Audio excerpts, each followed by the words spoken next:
Good morning, everybody. Today's guest on the Miller Report is an example of an American success story.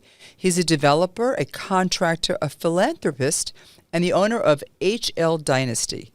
I think with everything going on in our world today, I wanted to talk to people that have made it in America and what makes this country so great. So I was referred by Nicole Meliatakis to interview Humberto Lopes. Yes. And thank you, Nicole. Yes. And tell us, Humberto, how do you know Nicole Meliatakis, and how did this come about? Well, basically, I know her from Congresswoman from my district. She's part Staten Island. She's part Brooklyn. I met her when she was running the first time. I met her through the other politicians, the borough president, Ed Burt, the deputy borough president. And, I donated a lot to the zoo. So there's different things that I've given back to. So that impressed a lot of people that I didn't want anything. I just did it. I said, there's a need, and there's something that has to be done for the kids. And that's how they got to know who I am at the same time. That's so nice. So tell us, what is Dynasty? What does the company do? Well, the Dynasty was named because I own a construction company. I own a real estate company. I'm a corporate broker. I have a property management. So I said to put it under one thing to say Dynasty. So we basically do real estate, we do construction, and we do management. But the construction management is for ourselves. We're private. We do our own buildings. We built our own buildings. We renovate our own buildings. The real estate is what we do for the public. So we sell buildings, sell apartments, sell shopping centers. Well, it sounds like a lot. Wait, it is. Let's back this down a little bit. So firstly, where are some of your properties? My personal portfolio is basically in about 12 neighborhoods in Brooklyn, 2 neighborhoods in Staten Island, and 4 neighborhoods in Florida. How many properties do you own? Over 100. Oh, wow. Yeah. That's fantastic. And has all these rent guidelines affected your business? Yeah, sure. So we'll get into that. Yeah, we'll definitely get into that. We're going to get into that, which is one of the reasons we wanted to talk to you. So you're a landlord, you're a broker, which means you do this for third-party people. Oh, yeah. Don't you want to keep the good deals for yourself? Sometimes. Sometimes I've learned to say, give me my commission now, and not worry about the $400 or the $500 or the $2,000. It's not worth it anymore, some of these buildings. But yeah, I'm not a schmuck. I'll keep something that makes sense into my portfolio. Okay, and then you manage them yourself. Yes. How many people are on your management team? Oh, Jesus, there's 6 to 10 outside, supers and porters. Wow. And then inside, there's about 5. It's a lot of work, this dirty business management. Yes. Yeah. And then 24 hours. And then you do the construction. So you'll start, it's really start up to all full service. I'm also a superintendent. Wow. I got a pocket of licenses. That was my biggest achievement. I only have a high school diploma. I don't have no college. I have nothing. American dream, everybody. This is what we want. Yeah. My father passed away. I was 9 years old.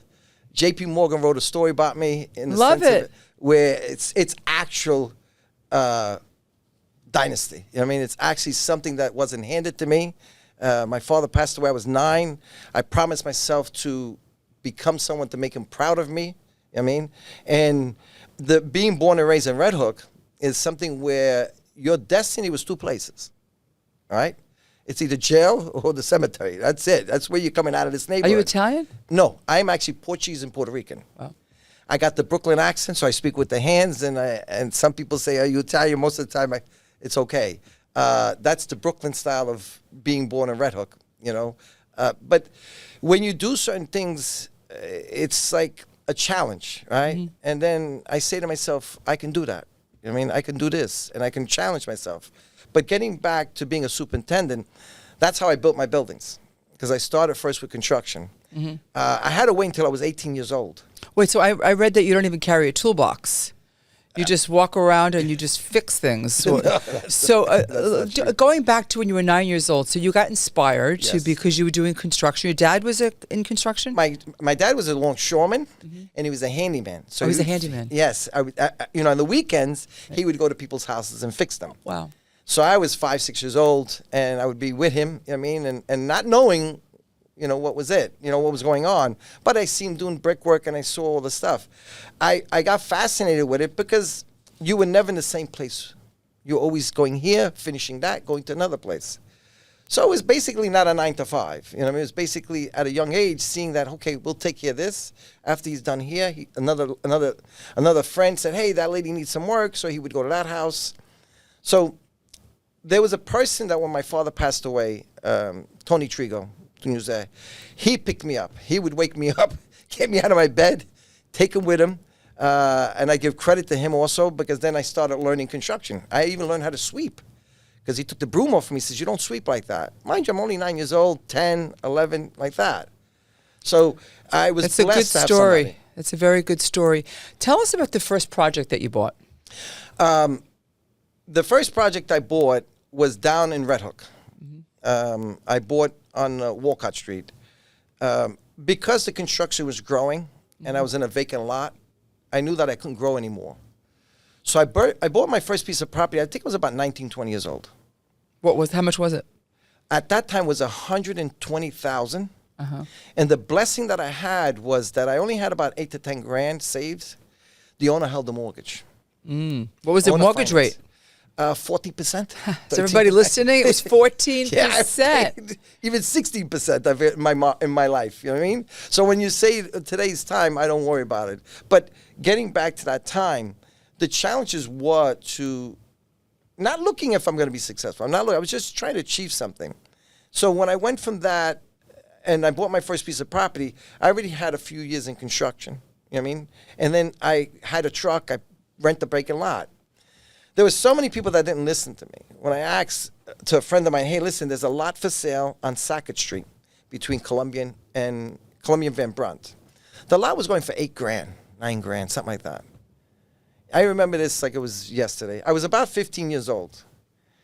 And they said, you don't know what you're doing. You don't know what you're talking about.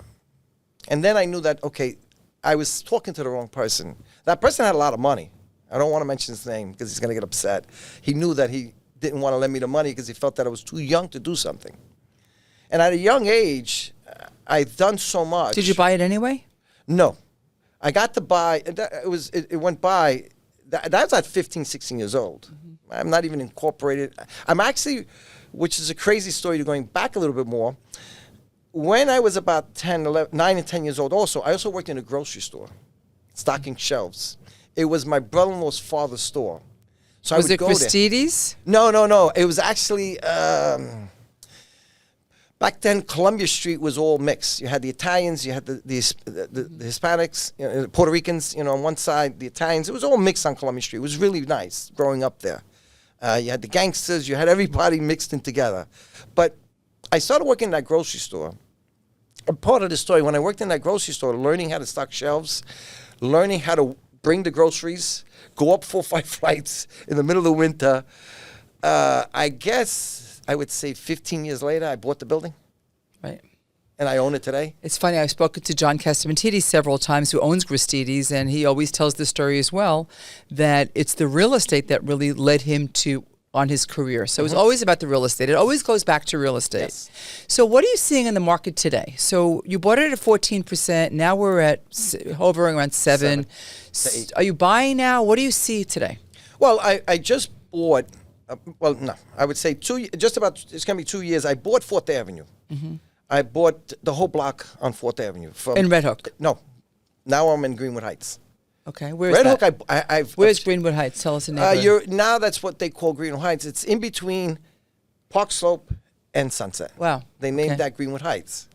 So I had a deal going on 4th Avenue. I was actually broking the deal with a co-broke to sell it to someone else. And you took the deal. The guy backed out. Like I said, as a Listen, broker, I'm going to tell you, get I'm an the honest deals. man. One thing I don't do is lie. Because you know what? It'll always come back to you. The gentleman who I had the deal, he was my buyer. I was co-broking, and he backed out. So you said, I'll take it. The deal, I made it such good. Right. And I said, wait a minute, you know what? I want to open up another office. I said, you know what? Let me buy it. So tell us about the deal. So the deal was that it was 7 pieces of property, 4th Avenue, right on 4th Avenue from 25th to 24th Street, and 3 buildings down on 24th Street. There's only one little piece we didn't get buying because he didn't want to sell. So we took it. I figured I'd take the corner and develop all of it because we tore some of it down, rebuilt it, did all the renovations, did all 7 buildings. We broke up the sewer lines, the gas lines. You started this project already. Oh, yeah, it's done already. Oh, wow. It's actually finished 18 months later. How many apartments? No, that's small. It was only 2 apartments, and then the rest is all, it was a mixed property. It was factory, retail, office, and warehouse. So what are you planning on putting there? I did it all. It's all rented? It's all rented out. I broke it all up and did what is zoned for. So was it hard to find tenants? No. No, only right now I'm having a little problem on the second floor because I can only do that second floor at 4,000 square feet. And another one at 25 when I broke them up. Humberto, I think this is such a fantastic story. I think the fact that you have a vision for construction and development, it really is hand in hand because you see a property and you know how to use it and you're looking at the best opportunity because you're looking at it almost like a scientist from the beginning up how you're going to market it. Oh, yeah. So you're doing it. It really does. It is the most important that you know what to do with the property. But we're in different times now. People are saying New York is done and interest rates are high. So this is very encouraging that you're actually buying properties now and that you think the market's okay. Tell us about that. What are you seeing positive? What are you seeing negative in the market now? Here's the negative.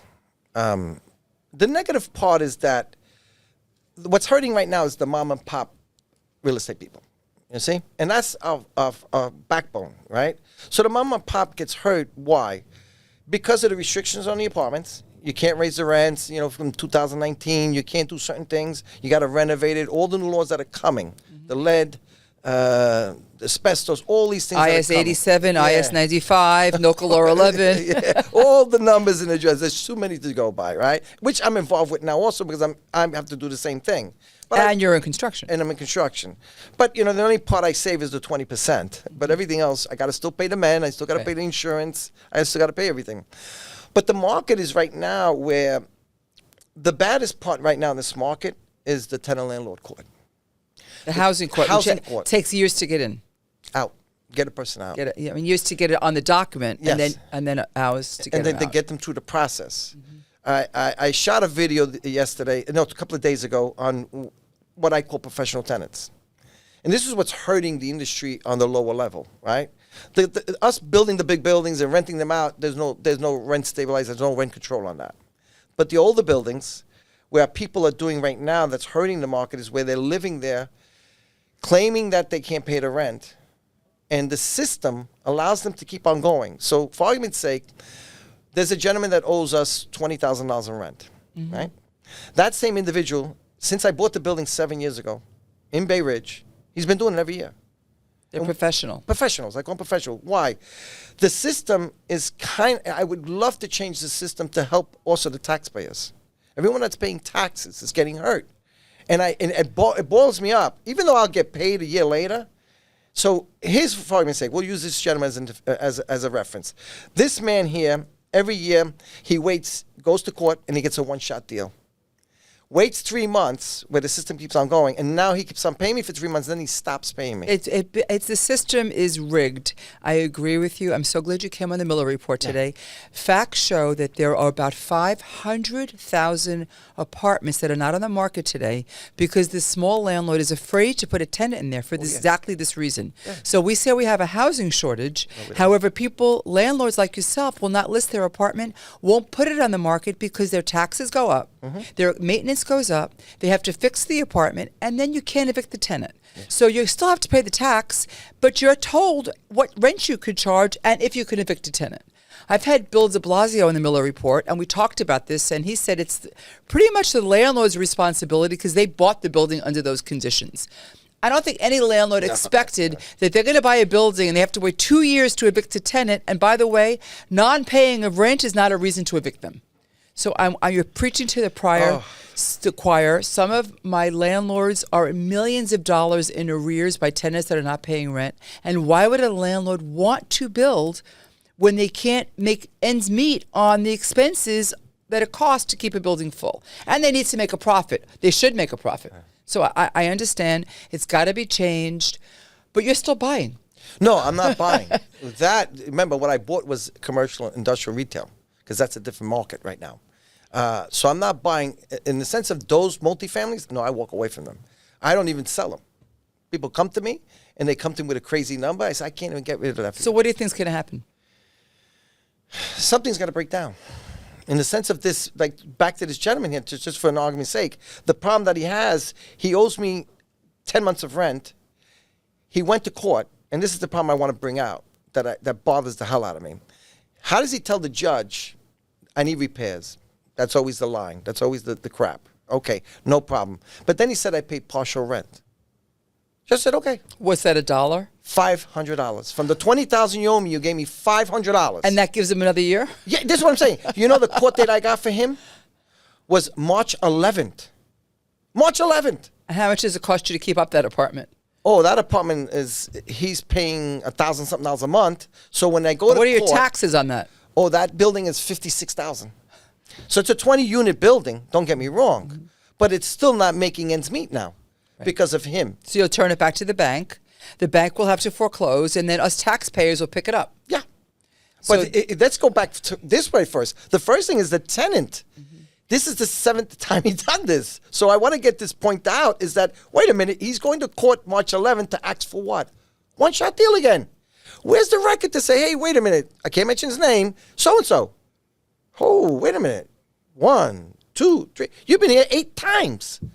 Every year you're here. it sounds like the people that are killing cops arrested 16 times, and they don't go to jail. Like Yeah. something's wrong. Something's wrong with this that no one says, wait a minute. Like you just said, if someone gets arrested, well, they have what? They have a rap sheet, right? They'll have a sheet to say, hey, you got arrested here, you didn't pay your, they'll have a whole list of them. Why don't we do that for tenants? Is that discrimination? Or is that saying, wait a minute, you're taking advantage of the system? I am one person that has a heart to say, if you're down and out, our first guy, I'll help you. No problem. I'll help you out. But not if you're working the system. He works in a pharmacy. I think he even owns a house. We're investigating to see if he owns a house. I was told he owns a 5-family house in Bay Ridge. Where are we doing this? And the next thing is when he went to court, why didn't your judge say, wait a minute, let me see your paycheck. Let me see your partial rent that you said you gave. Stop it right there and say, wait a minute, whoa, wait a minute, you owe $20,000. You've made no payments for 10 months. What's going on? Why do you even just give him another court date? Why don't you ask him these simple questions? ABC, where do you work? Is it the same judge every time? No, they constantly they'll So rotate. all the judges have the same answer. Lately, all the judges in the Brooklyn courthouse, in the tenant landlord, all been the same way. And I was told through a source that this is Bill de Blasio's working. He allowed an average of 7 to 8 months before you can go to court. Do you think this might have anything to do with votes? Oh, yeah, yes, of course. So maybe now you're talking about politics and real estate, which always goes hand in hand, Yeah. which is why we have the Miller report. Yeah. So you're saying that it's possible that these judges and these tenants will vote accordingly if they're given free things Yeah. and they're not evicted from their place, and they could go back to court 8 and 10 times. Yeah. You see this happening. So I'm hoping that this is cyclical and everything changes, and maybe people will get fed up. And we do have a shortage of housing. And as a landlord, why would I put an apartment on the market? Yeah, and then we go back to I call it, to me, it's a crime because you're now taking funds. Do you remember when COVID came and there was a BPP and people took that money and they abused the money here, Florida, and they bought cars and everything, and they're starting to get arrested now? Same thing. Why are we allowing tenants to keep on going and say, wait a minute, you got a job. You know what? We're going to bail you out of this one, but you owe me the money. How about that? Right. How about saying, when you get your paycheck now, stop paying me back? Or, wait a minute, you've abused the system already too much. That happened to me with a lady. I call her the cat lady. I did a video on her. She owed Be careful with that term. Oh, yeah. Okay. Yeah, I'll be careful with that term. It'll be a political thing. Yeah, I don't want to get into that. I did that because she had 7 cats or 8 cats, and she left it a mess. So, this perfect example. 3 years in court. She's already up to $85,000. Then the same judge said, "Okay, you got the marshals. I got to get you out because there was no more. No one would give a one-shot deal at $85,000. Who in their right mind and what agency will cut out a check to give me for that tenant for not paying rent for 3 years?" And she had a job. She was working. Again, the judge did not ever say to her, "Hey, can I see a pay stub? Where are you working at? Are you unemployed? Show me something why you can't afford this." He waited 3 years to then kick her out because she couldn't come up with the $85,000, and she exhausted all the one-shot deals. So I go back to what I originally said. I think what's going to happen, you'll find more and more landlords warehousing their apartments. Yeah. They will not put them on the market. They'll hold on to it in the hopes that the law will change. I happen to know that some landlords, major landlords, are in court right now against the housing court, and we'll see how that goes. Yeah. So that hopefully, I think that the landlords have to band together. That's my problem, because I've been doing videos in all the social media to say, why are we not joining together? Right. What's your fear? Your fear is that the abusive power of politics will come on top of us and say, go to that building, give them violations from starting from the guard. Because, we have 9 to 10 different agencies that come to our Politics is an ugly game. Oh, yeah, I it's- know. Listen, I know what's going on now, right? So not even to mention that. But the whole idea of this is that where do we draw the line and say, wait a minute, you're abusing us now. You want us to supply apartments, but you want to abuse us at the same time and rip us off. I think it also starts with the taxes. Oh. Because so many people have left New York, 500,000 people, 800,000 people. I've lost count. And the ones that are staying have to pay the tax. The real estate taxes make up 25% of the budget of this city. So if people stop paying their real estate taxes because they have empty buildings, they'll have to pay the tax anyway, excuse me. So if they have an empty apartment, they'll still have to pay the real estate Yes. tax. Once that stops, if there's a pushback on that, maybe things will change. I've came up with different ideas to say, you know what, if we all join together, and the way I look at it, if you've got a couple 100,000 landlords don't pay you the tax, now you got to sit down and talk to us. Right. Because now you can't foreclose on all these buildings. It's just about impossible to foreclose on a couple 100,000 buildings, and maybe more. You don't have the staff to do that. Hopefully, it won't come to that. It won't It'll come to just that. be cyclical, and people will wake up, and things will become more common sense. Yeah. We need to be centrist. We need to be common sense, and I think that it's not proper. An immigrant family like yours who came here as a handyman, 9 years old, with your own hammer, your own self-made. Everybody else could do the same thing. Oh, 100%. And that's the purpose of America. America is the land of opportunity. My parents are immigrants. We're all immigrants. So why should somebody get things for free while people like yourself have to work hard and not be given the same advantage? So I totally agree with you. I want to move on for a minute about your philanthropic, because I want people to get to know you. Your philanthropic side, that I understand that you give scholarships and you do things for public schools. Tell us about that for a minute. Well, neighborhoods that I'm in, let's say I own buildings in those neighborhoods, right? So I'll go to the local school. I don't give them what they want. I give them what they need. That's the difference for me. I don't cut out a check. I'm going to give you a perfect example. Staten Island Zoo. We just finished up the section of the children's section, the barn, the sheep house, the chicken coop. It's a beautiful thing. You're paying for all this? I pay for everything. It was about close to 20 grand. I ripped everything out. Nice. Rebuilt the roofs, rebuilt all the barns, fixed the What motivated you to do this? Well, I love animals. Right. I do also have a private zoo in Florida. But Wow. I love animals in the sense that they're here in this world. So we need to educate the kids to live with them and whatever it is and respect them. So nice. So it's also recycling things that are there to know and learn about it, right? Where's the perfect place? Go to the zoo. The thing of the past should be forward for the future. Animals are not going anywhere, right? So the buildings they were in bad shape, let's put it this way. And it looked so bad when you went to that zoo and seen. How nice is that? So do you have a plaque on the wall? That Oh, it's they're going to be built by- plaques. Actually, if I can say it, September 28th at 11 o'clock, we're going to have Children's Day there. A lot of people are going to come. I'm going to post it also on my social media for people to come. I can't get everybody in for free, so you got to pay the $5, $10 to get in and support the local zoo. But I'm going to do Staten Island because we're going to cut the ribbon. There's 6 or 7 goats that they're going to name because we already got the animals for the Nice. section. And it's just the beginning of something. And when you said that about me giving back, a lot of guys cut out a check, you see? And this is the problem that I have. And no offense to all my other people and the people that give. I'm different. I'd rather go, see what you need, take the resource to see what I can do, and give it to you. People write out a check and walk away. And they say, oh, I donated to them. Okay, that's good, but you actually didn't make a difference in my eyes. Me going down to a place, I did that with quite a few schools when I was building a building in Staten Island. I think it was PS 18, something like that. I did the laptops. They had a brand new library with no laptops, no copy machine, no nothing, and a handful of books. So I said, that's what you need. So that was about whatever it was. I don't want to go into numbers. I bought all of that. That's so Then nice. I did a Lego room in Red Hook. How did they find you? Actually, some of the stuff actually was through Ed Burt, the deputy president. I see. Well, this is a really nice story. The biggest part of the story that I think I want my listeners to understand is you're an immigrant. As I said before, you built this. From the beginning, from age 9 till now, you've got 100 buildings. Fantastic. What message do you want to tell? There's so many migrants coming here now. There's such a disconnect between, we do need laborers. We do want migrants. We want people here. We want them legally. We want them to be part of our society. What message do you want to tell our audience about the people coming in? And inspiration-wise, what can you tell people about what's happening here in this country? Well, you know what? There's a good and bad what comes, right? And if we clean up and we stick with the good that's here, themselves are going to have a lot of self-esteem with themselves and their pride to move forward.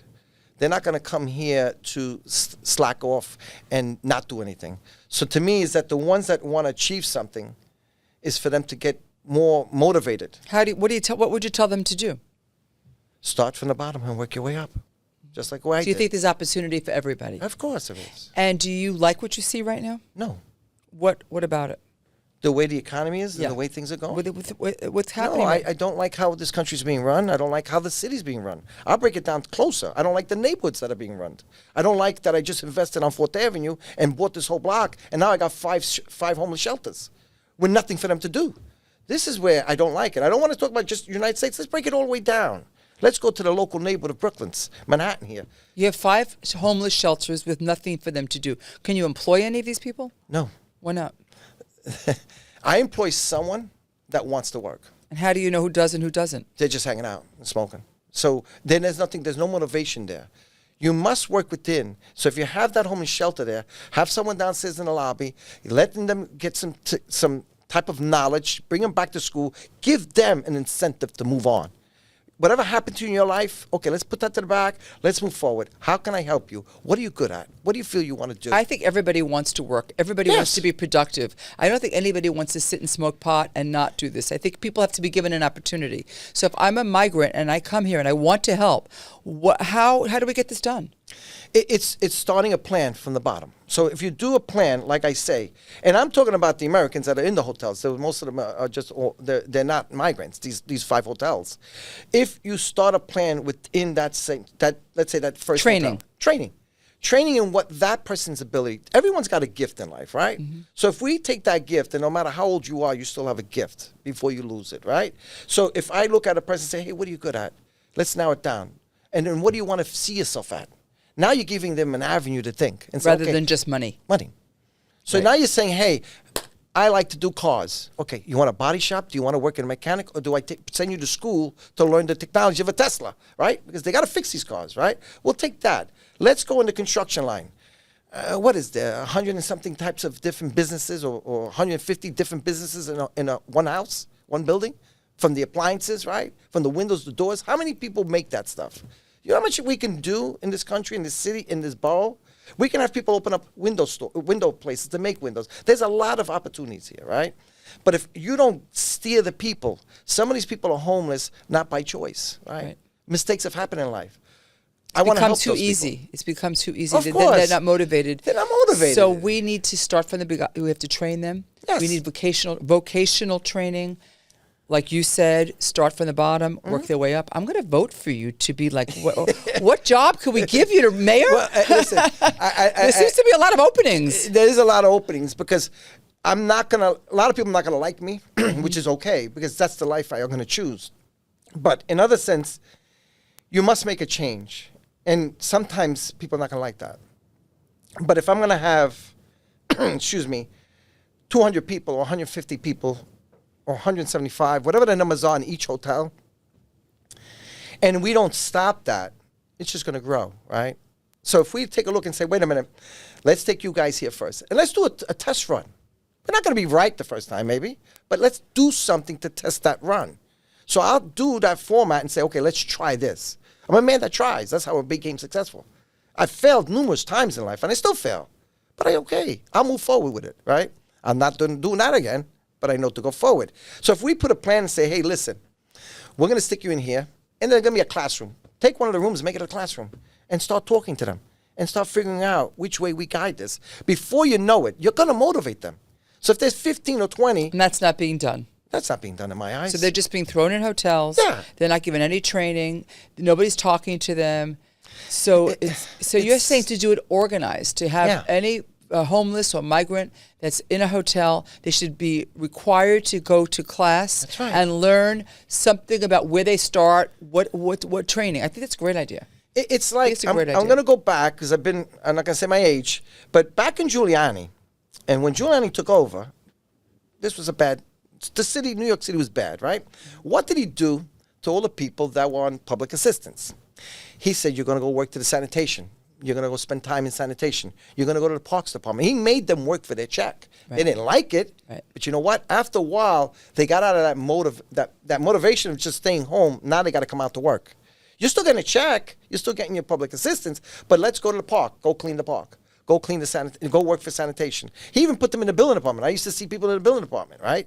And I'm like, okay, it made sense. Because he was also given responsibility. People respected him. I think what's happened today is that even politicians are afraid to speak out. Mm-hmm. So nobody's doing anything because everybody's stagnant. Everybody is just stuck. This political way of doing things is wrong. Someone has to take control, and I don't want to say the words I want to say, but in Brooklyn we say it a different way, right? So if you don't got... Try it. In English, if you ain't got balls, step aside and let's get going. It's real simple. On that note, we're voting for Humberto. So in that sense, you got to understand that it can be done. Stop the bull. Stop. Yeah. Just try it. Yeah. We work a system. That system don't work. Get the kinks out of it. Do it again. Before you know it, you got 100 people going to work again. Before you know, you got 200 people. It's simple. If we don't try something, it's like telling a kid you're going to play basketball, could just sit there. Right. I'll come back to you. And then the next game, I'll come back to you. You think he's going to learn? I'm going to end with one story. Very early on in the Miller Report, I had a guest. His name is Henry Buell, and he owns these buildings in Soho. Mm-hmm. And he came downstairs one day, and he saw a homeless person sleeping in a lobby, and he asked for $20. Henry's probably about 90. And Henry said, you know what, I'm not going to give you $20. I'll tell you what, you could sweep the floor in this building, and then I'll give you $20. And then the next day he came back and he said, I'll sweep another floor. And before you know it, Henry has schools. He's got people sweeping the whole block in Soho. He put everybody to work. He's got homeless shelters, schools. And I said to him, would you continue this? And he said, no, because now everybody wants things for free and we've lost the work ethic. Yeah. But I think he was onto something. I think we have to go back to that. I think people have to work if they want to get money. They can't be given free things.